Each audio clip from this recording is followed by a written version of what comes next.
So, looking forward and backwards, now we are in the middle of this interview. How do you feel about it?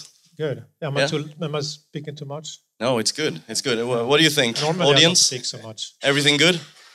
Actually, they look much more interested than when I'm lecturing. So, so I'll take the opportunity. I think Skype is what you usually describe as one of your, or the biggest success, maybe perhaps as an entrepreneur. I'm not sure, but and you have also mentioned it's the beginning. Beginning, okay. Yes. And you've also mentioned failure. Yes. Various times, and that you see kind of failure as something productive.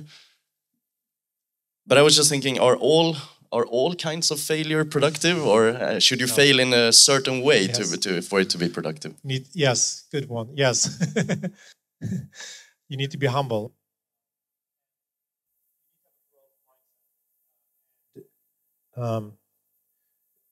Fail, and if you don't learn, then failure is not benefiting you. But if you have this mindset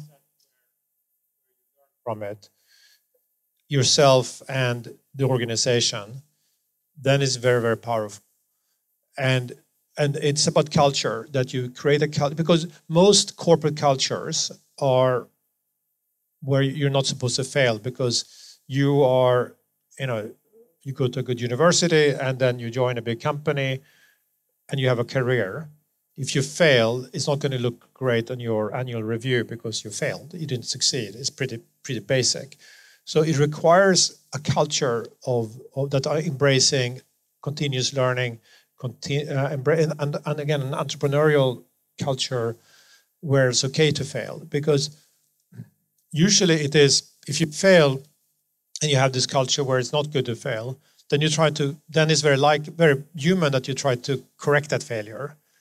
And it's usually not the first mistake that gets you, but it's the second one.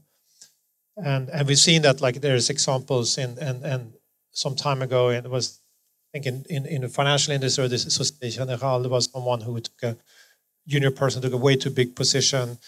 It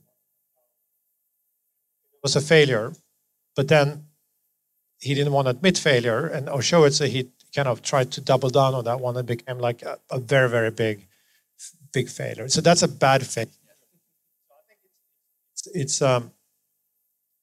So you need to fail fast and learn from it. So have an iteration. I think that's kind of what it's about.